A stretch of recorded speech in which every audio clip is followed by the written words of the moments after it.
Produção de citros. Veja como a atividade que é destaque do agronegócio brasileiro ocupa espaço também em pequenas propriedades rurais catarinenses. O Agro em Minha Vida. No quadro especial do nosso programa, conheça o Alexandre, jovem agricultor e empreendedor que se dedica aos sistemas agroflorestais. Tem também Dica Epagre falando de apicultura. Você vai aprender a fazer o xarope energético para as abelhas, alimento complementar que garante saúde e produtividade no apiário. Olá a todos! O programa de hoje começando com muito assunto bom no agronegócio catarinense. Sejam bem-vindos! Com as temperaturas mais baixas, as famílias apicultoras devem dar atenção extra ao apiário. É que na época do inverno, além da quantidade de alimento diminuir, as condições climáticas também impedem as abelhas de saírem das caixas. Para evitar queda na produtividade de mel, a melhor estratégia é mantê-las bem alimentadas para que fiquem fortes e sadias, além de menos propensas a doenças. Na Dica Epagre de hoje, você vai aprender um alimento complementar para as abelhas. É o xarope energético. Confira! Olá pessoal, meu nome é Edgar, sou técnico do município de Botuverá e a Dica Epagre de hoje é sobre alimentação energética de abelhas sem ferrão.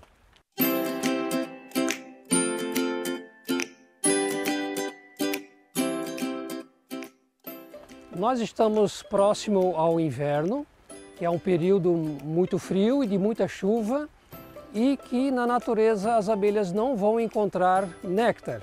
Então, uma das alternativas é nós fornecermos o xarope à base de água e açúcar para elas.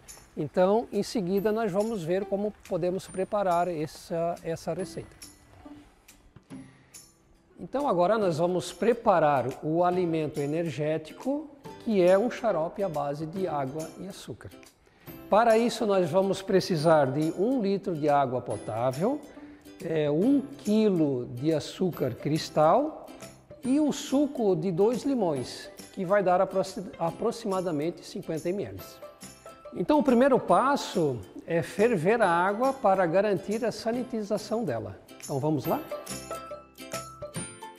Então, nós vamos desligar, porque a água já ferveu, e vamos aguardar uns instantes para ela esfriar um pouquinho. Em seguida, nós vamos acrescentar o açúcar na água.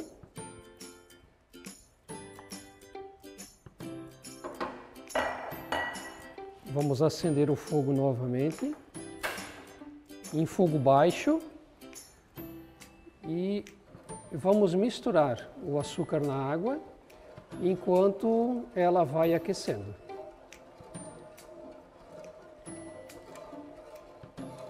O ponto que nós queremos chegar é no momento em que todo o açúcar está dissolvido na água. E nesse momento também algo que é muito importante é de nós não deixarmos a água ferver com o açúcar. Isso para não gerar substâncias nocivas às abelhas como o HMF. Nesse momento que nós desligamos o fogo, o xarope ele está esfriando um pouco e nós vamos acrescentar os 50 ml de limão e misturar ele no xarope.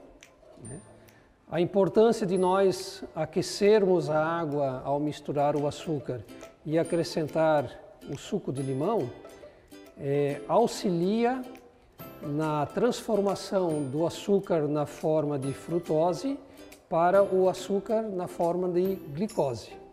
Então, nessa forma, ela estará disponível para que as abelhas possam se alimentar. O xarope está pronto, vamos só deixar ele esfriar, depois vamos acondicionar em garrafas plásticas. O ideal seria nós servirmos as abelhas no mesmo dia que nós elaboramos o xarope. Se não for possível, podemos guardar em geladeira por uns dias.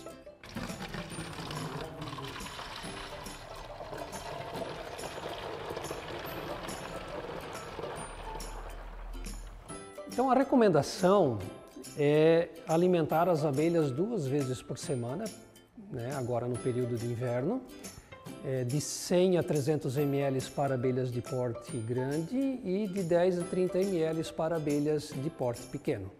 E sempre é importante observar, se as abelhas não se alimentarem desse xarope Dentro de 24 horas após ser colocado, nós devemos tirar porque pode correr o risco de azedar. E se a abelha não está se alimentando é porque provavelmente ela não precisa. Então tem que ter esse critério também na hora de alimentar elas. Então essa foi a dica Epagre de hoje. Se você tiver mais dúvidas, pode procurar o escritório da Epagre aí no seu município.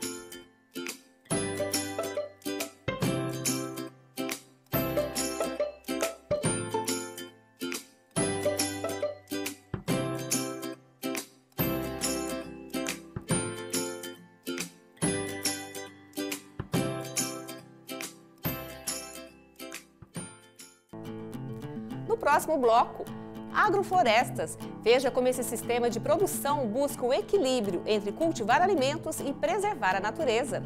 E ainda hoje, confira os pomares de citros que ocupam cada vez mais espaço na região oeste catarinense. Fique com a gente, nós já voltamos.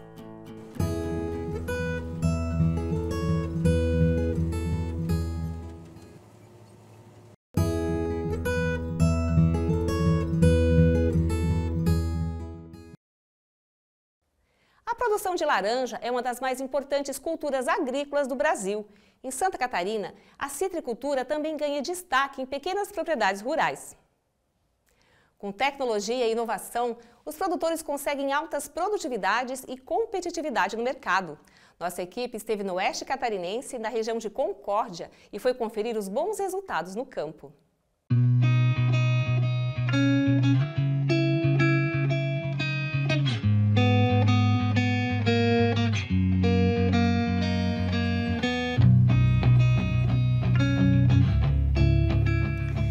Esse pomar bonito, florido, mostra a força da citricultura no oeste catarinense.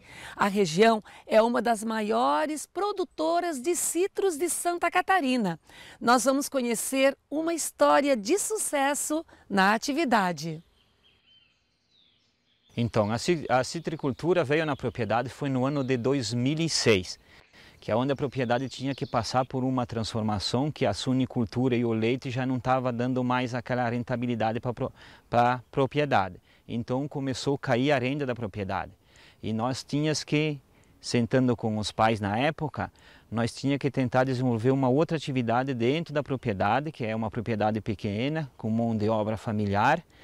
E aí foi aonde que em 2006 nós implantamos as primeiras mudas.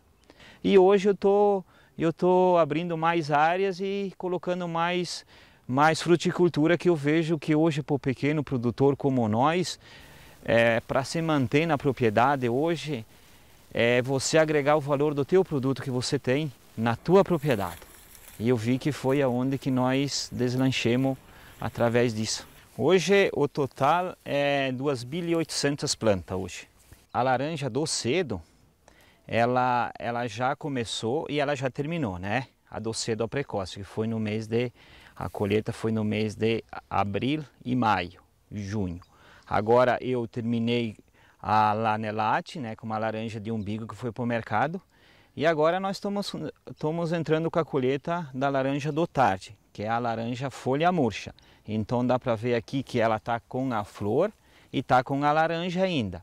Então agora a gente vai começar a fazer a colheita dela e vai até final de fevereiro. Se nada acontecer, eu vou ter ainda frutos para atender o mercado.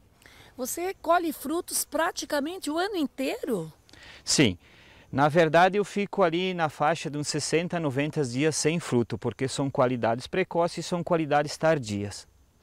E nessa época tem muitas abelhas aqui no pomar. A importância de contar, né, com as abelhas aqui no trabalho da polinização.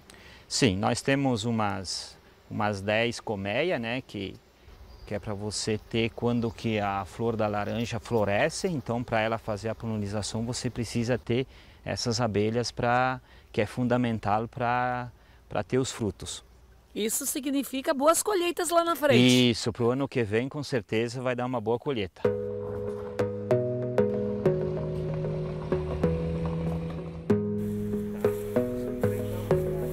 Para ter um pomar bonito como esse, produtivo, quais são as práticas recomendadas que o agricultor deve ficar atento?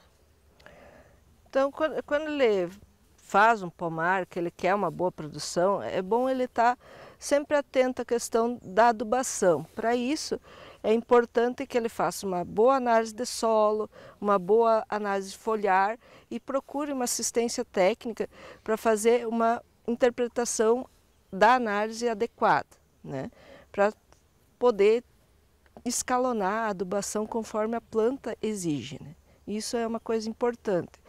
Outra coisa, ter sempre uma cobertura de solo também é importante, né? Para manter os inimigos naturais, para a questão da cobertura de solo também impede a questão da erosão, né? O tratamento de inverno também é muito importante para prevenção de algumas doenças e também para controlar a cochonilha, ácaros, é bastante importante que seja feito no inverno. Uma técnica importante que todo fruticultor deve usar é o monitoramento da mosca da fruta, que é uma praga que causa sérios danos econômicos para a fruticultura e também, óbvio, para a citricultura. Agora nós vamos colocar o atrativo aqui na armadilha. Agora a gente vai colocar mais ou menos 1,5 m de altura, de preferência localizado para o nascente do sol. Uma vez por semana o agricultor deve fazer o monitoramento dessas armadilhas. E conforme o tanto de moscas que tiver lá, é um indicativo dele entrar com o tratamento com inseticida ou não, né? Citricultura é uma opção que colabora com as outras cadeias produtivas que nós temos aqui na região e serve então como possibilidades então de diversificação de renda. A gente tem algumas cadeias produtivas que são mais intensas aqui na região, mas existe espaço para outras cadeias produtivas e a citricultura é uma delas. A gente teve algumas experiências no passado não tão positivas, mas a gente vê que os produtores que persistiram, que fizeram os investimentos, estão seguindo as orientações técnicas, estão conseguindo produzir, estão conseguindo ter renda nessas propriedades.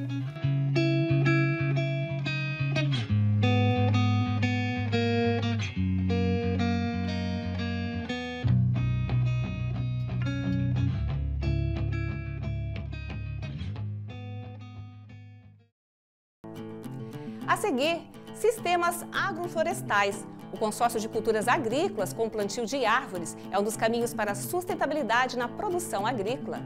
Veja os detalhes depois do intervalo. Não saia daí.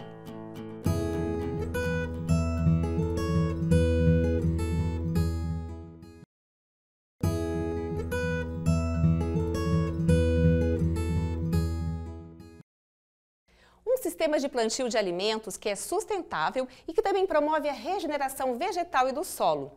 Assim funciona uma agrofloresta. É uma forma de uso e ocupação da terra em que há o manejo de árvores, arbustos ou pastagens, em associação com alguma cultura agrícola.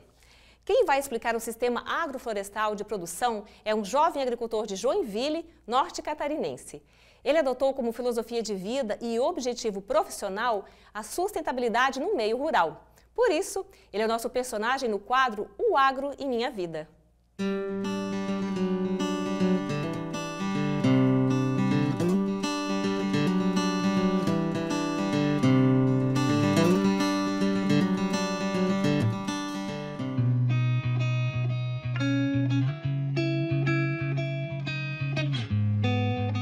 O agro na minha vida é o equilíbrio entre a produção e a preservação.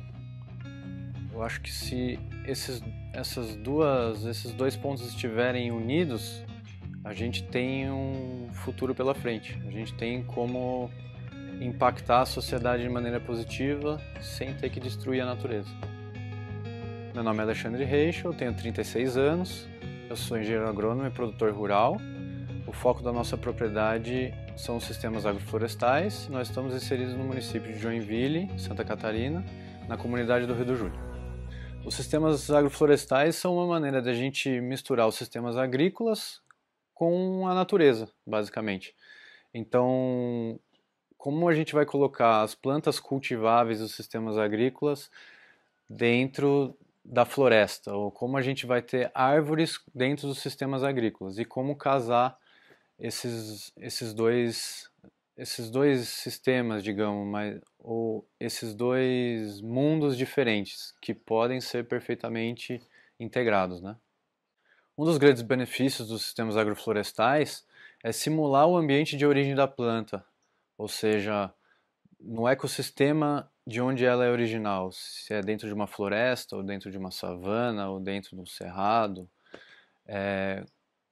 como a gente coloca ela dentro de um sistema em que outras plantas vão fazer a função de protegê-la para que o sistema seja biodiverso e consiga se autossustentar, para que ele consiga caminhar com as próprias pernas sem que a gente tenha que se intrometer dentro desse sistema, seja com a inserção de agrotóxicos, de qualquer tipo de produto que vá agredir o meio ambiente. O nosso objetivo aqui é trazer a natureza como a nossa aliada e não separar a natureza do cultivo agrícola. Os nossos sistemas agroflorestais são sistemas que partem do pressuposto de ser um sistema regenerativo. Para ser um sistema regenerativo, a gente faz com que o ambiente que a gente está entrando, quando a gente sair desse ambiente, ele esteja melhor do que quando a gente chegou. Então a gente precisa fazer com que essa biodiversidade ela esteja cada vez mais diversa. E como é que a gente faz isso? Introduzindo diversas espécies no local onde elas devem ser inseridas. Não adianta a gente colocar espécies aleatórias. As espécies colocadas dentro desses sistemas elas têm que ser pensadas para que elas estejam num ambiente que favoreça o desenvolvimento delas. Na nossa propriedade a gente trabalha basicamente com apicultura, com cogumelo shiitake e com a regeneração de áreas degradadas junto com produção agrícola. Ou seja, dentro desses sistemas a gente pode encontrar desde erva mate até araçá vermelho. A gente tem diversas espécies e cada uma no seu local mais adequado. E dentro desses sistemas a gente pode encontrar espécies nativas que estão regenerando aquele ambiente, que estão restaurando uma APP, e espécies produtivas. No caso de um desses sistemas a gente vai encontrar a erva mate. Em outros sistemas a gente vai encontrar espécies que são voltadas para beneficiamento dentro da propriedade rural, ou seja, para geleias ou para qualquer outra coisa que seja o passo adiante depois da colheita dessa espécie. Então, dentro desses cultivos, as abelhas vão polinizar as flores desses cultivos, os cogumelos vão estar na sombra dessa floresta produzindo também, e as árvores vão estar sendo beneficiadas por todos esses sistemas. Então é uma maneira de a gente conseguir, dentro da propriedade rural, integrar todos esses sistemas para que seja tudo uma coisa só, para que seja tudo uma grande floresta. O município de Joinville é um município que cresce muito em turismo rural, tem crescido muito, e a gente faz parte de uma associação de turismo rural que tem dado esse suporte para a gente.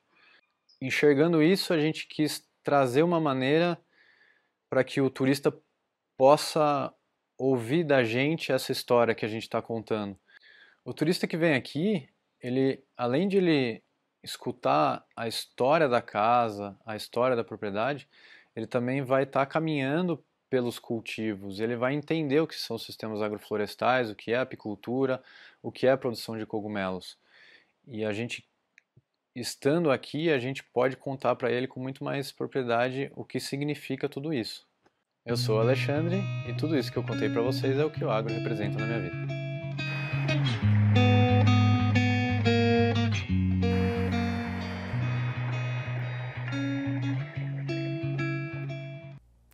O SC Agricultura de hoje chega ao fim, mas nossos vídeos seguem movimentando o canal youtube.com/epagretv.